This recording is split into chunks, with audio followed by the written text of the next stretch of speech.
Andrew Vokes here with how to make deltas.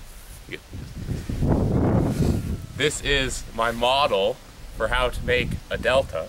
As you can see, I have a river flows through here and an area for an ocean or lake to.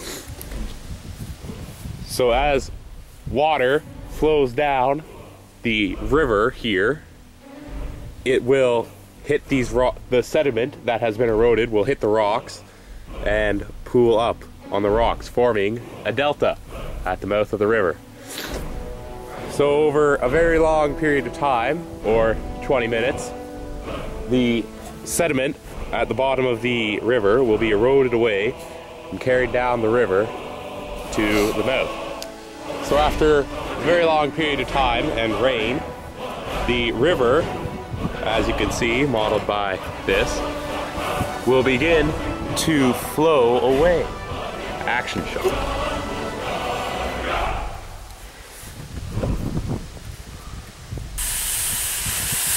And as you get more and more and more water flowing down the river, it will carry away the sediment.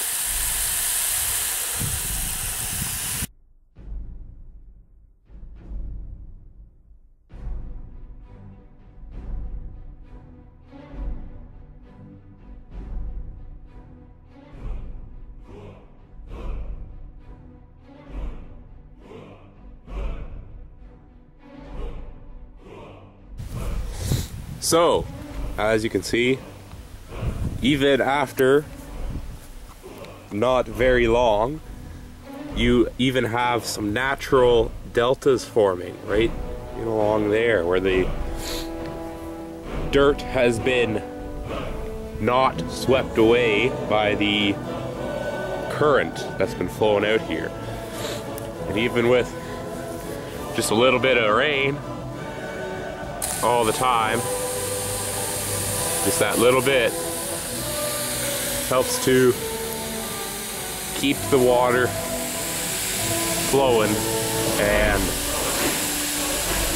move that sediment downstream to the river mouth.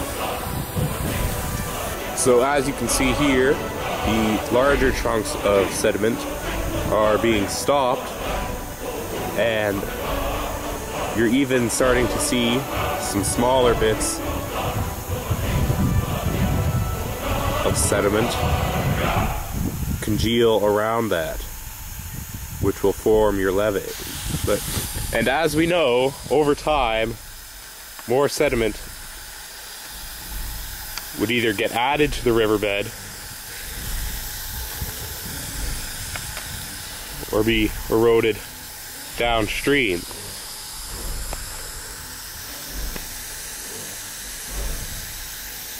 And with that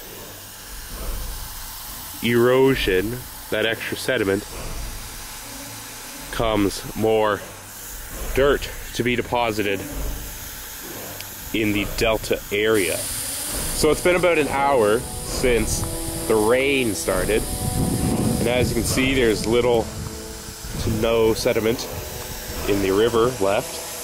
This is what happens after a big rainfall or a big flood in spring thaw. This is what happens in your delta, in the river.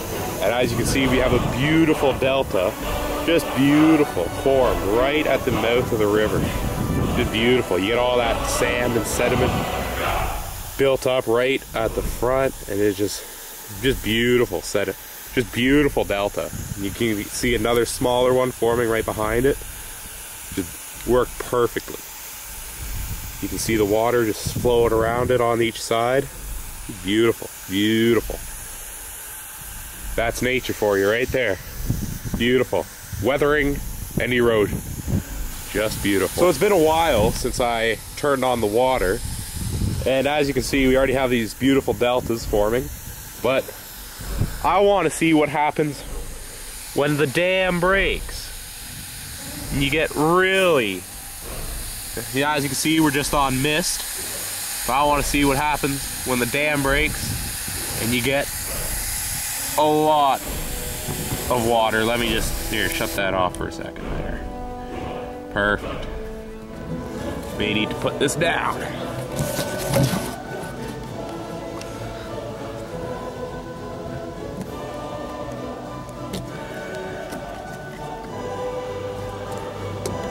As you can see, yeah, we're on mist there.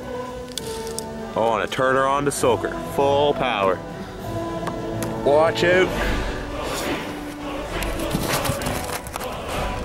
Watch this. There you go. There's a lot of water flowing. That's a lot of water. Oh, possibly a bad idea. My delta's gone. Oh no. But as you can see, we still have some sediment left over.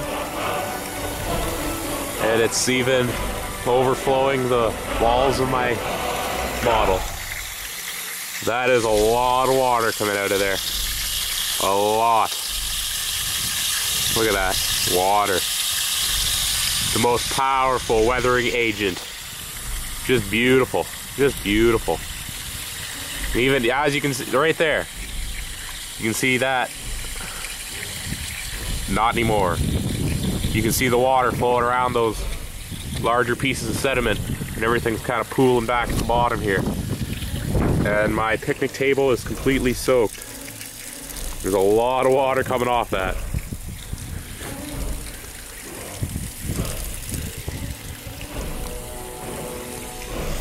So I guess I should just shut off the water now. So after I shut off the water, you can see there's really not much left at the mouth of the river after that big flood. So all the dirt and sediment has been pooled to the back of my holding area. They're just catastrophic.